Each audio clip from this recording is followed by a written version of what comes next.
Sikh religion का भी जो इंटरप्रिटेशन है वो ये है कि अगर आपके अगेंस्ट इनजस्टिस हो रहा है तो आप फाइट करो। लेकिन इंडिया में तो मुझे नहीं लगता कि किसी भी सिख को गलत तरीके से ट्रीट किया जाता है। सिखों के साथ बुरा हुआ है, पहली बात। सिखों को अभी तक न्याय नहीं मिला, ये भी सच है। ऑपरेशन ब्लू स्टार जो हुआ, जिसमें फौज घुसी थी हरमंदर साहब, आज मैं कहता हूं एज अ फौजी, वो ऑपरेशन गलत हुआ, वो नहीं होना चाहिए था। उसको एक बेहतर तरीका था करने का। There was a smarter way to do it. Harmandar Sahib के गोली चलाना, स्ट्रक्चर पर गोली चलाना, that is not the answer, और वो गलत हुआ। और मैं आज भी कहता हूं, और मैं कई सालों से कहता आया हूं कि ऑपरेशन ब्लू स्टार जिस रूप में हुआ ना, उस रूप में नहीं होना था। आप सराउंड करते, अंदर बाहर जाने से लोगों को रोकते, आप स्नाइपर लगाते, आप अंदर गैस डालते, जैसे होती है ना, जिससे कि बेहोश हो जाता है आदमी। आपके पास टेक्नोलॉजी थी, रशिया के पास टेक्नोलॉजी है, रशिया आपका बेस्ट फ्रेंड है। उस जमाने में तो और बढ़िया दोस्त था। और बढ़िया थी। आप हरमिंदर साहब के अंदर अगर गैस डाल देते, लोग बेहोश हो जाते, फिर आप निकाल के अरेस्ट कर सकते थे। आपको भिंडरा वाले को मारना था, एक स्नाइपर शॉट लगता, मर जाता भिंडरा वाला। आपने जानबूझ के एक पॉलिटिकल स्टेटमेंट देने के लिए कि हम कितने तगड़े हैं और हम किसी को नहीं बख्शते, पावर गेम, अपना पावर गेम दिखाने के लिए आपने हरमिंदर साहब के ऊपर गोलियां चलाई। पाप हुआ है, इसका रिकॉग्निशन होना चाहिए कि वो पाप नहीं। सिक्स को तो बहुत रिस्पेक्ट से ट्रीट किया जाता है। पर एक जमाना था जब सिखों के खिलाफ बहुत बुरा हुआ था। और इसका मैं विटनेस हूं। तो मैं कोई सुनी बात, मैंने 84 के दंगे अपनी आंखों से देखे हैं। एक दो आफ्टर ब्लू स्टार ऑपरेशन, हाँ, आफ्टर इंदिरा गांधी इसके लिए। और जिस तरीके से सिखों को मारा गया, ये सच है। जिस तरीके से सिखों को उनके घर से निकाल के जलाया गया, औरतों के साथ रेप करा, ये सच है। और सिखों के पीछे भागती भीड़ को मैंने देखा है। मैं बहुत छोटा था, मैं क्लास 8th में था, 7वीं 8वीं में ऐसे कुछ था, मैं, मुझे याद नहीं है। और मैं DPS RK-पुरम में पढ़ता था, तब मैंने ये फसाद अपनी आंखों के सामने देखे हैं। सिखों के साथ गलत हुआ, ये बात सच है। लेकिन वो जो गलत हुआ है, उस समय के बाद फिर नहीं हुआ गलत, राइट। और वो माइंडसेट किसी ने कैरी नहीं किया, like against the six, I believe. हाँ, नहीं। देखिए, मैं आपको बता रहा हूँ, ये खालिस्तानी है, ये तो ड्रग एडिक्ट हैं लोग। ये खालिस्तानीज आर नॉट सिख्स। कोई भी बोले कि खालिस्तानी सिख हैं, सरदार हैं, नहीं। खालिस्तानी बेसिकली क्रिमिनल्स हैं। ठीक है, उनको सिखों के साथ ना जोड़े। सिखों के जो गुरु हैं, जो सिखों के गुरुद्वारे हैं, जो गुरु ग्रंथ साहब है, वो सिखों के गुरु हमारे भी गुरु हैं, वो गुरुद्वारे हमारे भी मंदिर हैं। और वो जो गुरु ग्रंथ साहब है हमारे लिए उतनी ही मान्य है जितनी रामायण और महाभारत है। सिख हमारे भाई बहन है, मुझे इसमें 1 रुपए का कंफ्यूजन नहीं है, और मैं ये बात दिल से मानता हूं। लेकिन खालिस्तानी चोर है, इसमें भी मुझे 1 रुपए का कंफ्यूजन नहीं है कि खालिस्तानी चोर है, and they should all B put under lock and की। देखिए, बात यह है कि पंजाब की जो पॉलिटिक्स है ना, खालिस्तान को समझने के लिए आपको पहले पंजाब की पॉलिटिक्स समझनी पड़ेगी। बुरा हुआ क्या सिखों के साथ बुरा हुआ? बिल्कुल बुरा हुआ। क्या कश्मीरी पंडितों के साथ बुरा हुआ? बिल्कुल बुरा हुआ। बुरा हुआ ना, बिल्कुल। 3 से लेकर 5 लाख रातों रात वहां से गायब कर दिए गए। कितनों का रेप हुआ, कितने हजारों का कत्ल हुआ, राइट? कभी ना कभी भारत के इतिहास में किसी ना किसी कम्युनिटी के साथ बुरा हुआ है, right? But after all this is your country.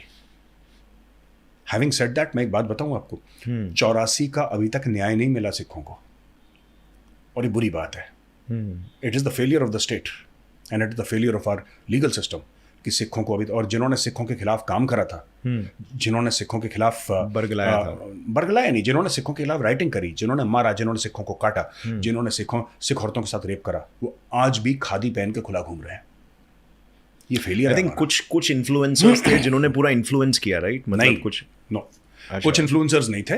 Okay, ये ऊपर से आशीर्वाद था। कोई इन्फ्लुएंसर नहीं था, कोई ऐसे लोग नहीं थे जिन्होंने बरगला दिया। जो सिखों को दिल्ली में मारा गया, मैं बाहर के बारे में नहीं कह रहा, मुझे नॉलेज नहीं है, क्योंकि मैं उस समय दिल्ली में था, मैं छोटा था बहुत। लेकिन मेरे पिताजी ITBP में थे, इंडो टिबेटन बॉर्डर पुलिस, वो DIG थे, और हम लोग A ब्लॉक में रहते थे, RK-पुरम सेक्टर 13। हायत रीजेंसी होटल हमारे घर के बिल्कुल सामने। इनफैक्ट एशियन गेम्स के दौरान हमने हायत रीजेंसी वगैरह ये सब इंफ्रास्ट्रक्चर हमारे सामने बना है, तो हम अपनी बिल्डिंग की छत से देखते थे कि क्या बन रहा है। उस जमाने में बड़ा एक्साइटमेंट होता था, बच्चे थे हम। तो मैं आपको एक बात बताता चलूं, छोटी सी ना। कोई इन्फ्लुएंसर नहीं था उस वक्त, कोई नहीं था। पार्टीज के इन्फ्लुएंसर्स? No party, nothing. सिखों को मारा गया है on the orders of that time, उस समय जो केंद्रीय सरकार थी। जो केंद्रीय सरकार थी, जो उस वक्त 1984 में केंद्र में सरकार थी, उसने आदेश दिए थे कि सिखों को मारो, वरना 13 दिन 12 दिन 2 हफ्ते आपके सिख यहां पे दिल्ली में कट रहे हैं। ऐसा कैसे हो सकता है? How is it possible? How is it possible? You tell me. State intervene कर देती। स्टेट इंटरवीन, आप एक फोन करिए इंडियन आर्मी को, प्रधानमंत्री बोले इंडियन आर्मी को कि अगले 6 घंटे के अंदर दिल्ली ऐसा हो जाए कि सबको सांप सूंघ गया है। कैसे किसी की हिम्मत है किसी सरदार का गिरेबान पकड़ ले? How is it possible?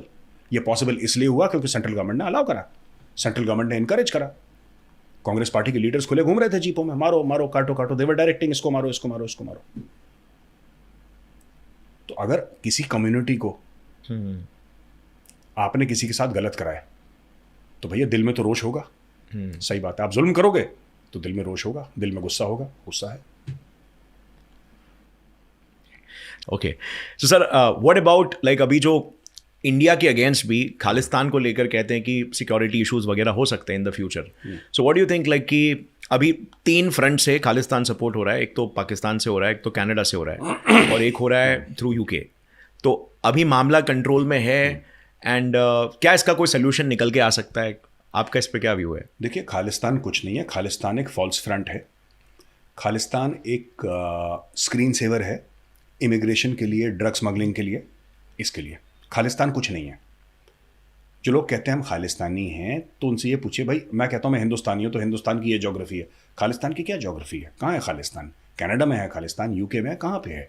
तो there is no Khalistan, so there is nothing called Khalistani. ये कुछ नहीं करते, सारे के सारे जितने भी खालिस्तानी हैं ये ड्रग स्मगलर्स हैं, ये कॉन्ट्रैक्ट किलर्स हैं, and they are the worst of humankind. ये सिमरनजीत सिंह मान साहब हैं, मेंबर ऑफ पार्लियामेंट, उनका एक वीडियो है जिसमें वो कह रहे हैं कि मैंने 30-30, 40-40 हज़ार रुपये लेके मैंने लोगों को झूठे सर्टिफिकेट, आप जाके इंटरनेट पे देख सकते हैं यूट्यूब पे, कि मैंने झूठे सर्टिफिकेट दिए कि भारत में इनके खिलाफ बड़ा जुल्म हो रहा है, इसलिए वहाँ पे इनको असाइलम दी जाए, पॉलिटिकल असाइलम, क्योंकि यहाँ पे दिल्ली जो है ना, दिल्ली बड़ा जुल्म कर रहा है। तो एक विक्टिमहुड का नैरेटिव पैसा लेके, अब वो सर्टिफिकेट का दाम, ये एक पुराना इंटरव्यू है 20 साल पुराना, अब उसका दाम करीब 2 से लेकर 3 लाख रुपए हो गया है। तो अगर आपको कनाडा जाना है, रेफ्यूजी स्टेटस मिल जाता है बेसिकली। हाँ, आपको एक वहाँ पे आप चले जाएंगे, वहाँ पे तो जैसे आपको जाना है तो आप 2-3 लाख रुपए दीजिए, कोई पॉलिटिशियन आपके लिए चिट्ठी लिख देगा कि इसके ऊपर बड़ा जुल्म हुआ जी, ये जो है ना सेंट्रल गवर्नमेंट के खिलाफ बोलता था, बड़ा जुल्म हुआ साहब इसके खिलाफ, और मैं सर्टिफाई करता हूँ बड़ा जुल्म हुआ, तो आप रोते रोते उसको ले जाएंगे वहाँ पे, और फिर वहाँ पे थोड़ा इमिग्रेशन लॉयर को पैसे देंगे और आप वहाँ पे रह लेंगे, और फिर कनाडा में आप ट्रक चलाइए, उबर चलाइए, आपकी मर्जी है, जो भी आपको काम करना, जो भी आपके एजुकेशन क्वालिफिकेशन आपको अलाउ करते हैं। लेकिन fact of the matter is कि ये पंजाब में एक इंडस्ट्री चल गई है। 95%, 99% of the Sikhs in Punjab, they don't agree with Khalistan. And all over the world, they don't agree with Khalistan. जो सिख है ना वो, बिकॉज उन्हें मालूम है कि ऐसा कोई प्रॉब्लम हुआ ही नहीं है। लाइक मतलब अगर सिख रिलीजन का भी जो इंटरप्रिटेशन है वो ये है कि अगर आपके अगेंस्ट इनजस्टिस हो रहा है तो आप फाइट करो। लेकिन इंडिया में तो मुझे नहीं लगता कि किसी भी सिख को गलत तरीके से ट्रीट किया जाता है। सिक्स को तो बहुत रिस्पेक्ट से ट्रीट किया जाता है। अगर आपको ये क्लिप पसंद आई तो पूरे पॉडकास्ट का लिंक नीचे डिस्क्रिप्शन में है। Indulge and enjoy.